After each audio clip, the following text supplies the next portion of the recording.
After weeks of relentless bombardment and heavy casualties, a ceasefire agreement has been reached between Israel and Hamas in Gaza. This fragile truce, brokered with the involvement of the United States, offers a glimmer of hope to the beleaguered Palestinian enclave. The agreement, while welcomed by the international community, does little to address the underlying issues fueling this decades-long conflict. The ceasefire, however, remains tenuous. Both sides remain deeply distrustful of one another. The underlying issues of land rights, political representation, and the humanitarian crisis in Gaza remain unresolved. The coming days will be critical in determining whether this ceasefire will hold. All parties involved must demonstrate a genuine commitment to de-escalation and dialogue. The international community must also play an active role in monitoring the situation and providing humanitarian assistance to the people of Gaza who have endured unimaginable suffering. The recent conflict in Gaza has sent shockwaves through the Arab American community, leaving many feeling deeply disillusioned with President Biden. There's a palpable sense of betrayal among many Arab American voters who had placed their hopes in Biden's promise of a more even-handed approach to the Israeli-Palestinian conflict. Instead, we witnessed what we perceive as a delayed and inadequate response from the Biden administration to the escalating violence. Many point to Trump's reported intervention as evidence that Biden wasn't forceful enough in pressuring Israel to agree to a ceasefire. This perceived inaction has led to a crisis of confidence in the Biden administration among a voting bloc that has historically been a reliable Democratic constituency. The long-term political implications for Biden and the Democratic Party remain to be seen. However, one thing is certain. The Biden administration needs to take concrete steps to repair the damage and rebuild trust with Arab American voters. The recent ceasefire agreement has once again thrust the Israeli-Palestinian conflict into the heart of American politics.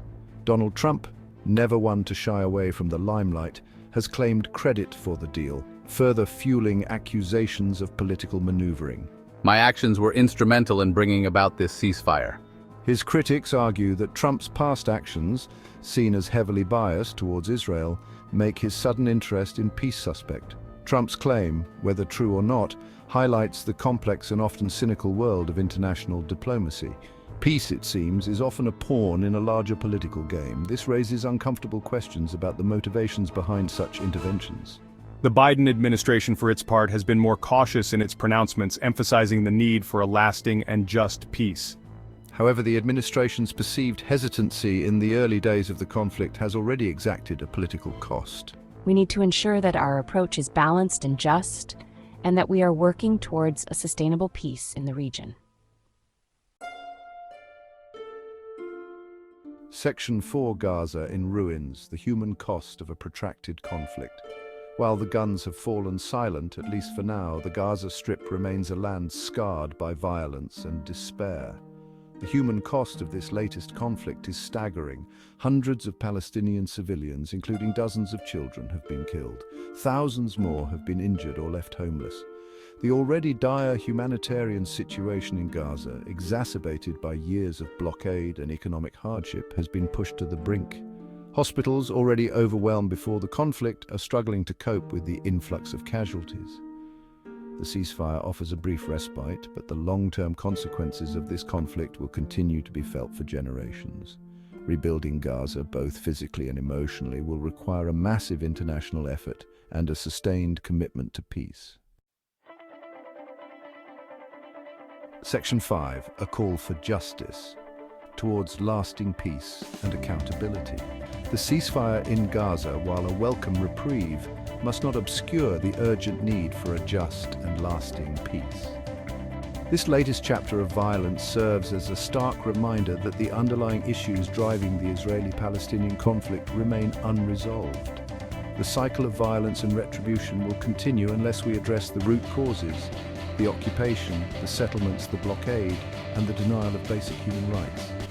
Accountability for alleged war crimes committed by all sides is also crucial. The international community must go beyond simply calling for peace. We need concrete actions to ensure that this ceasefire is not just a temporary lull in the fighting, but the first step towards a just and lasting resolution to this decades-long conflict.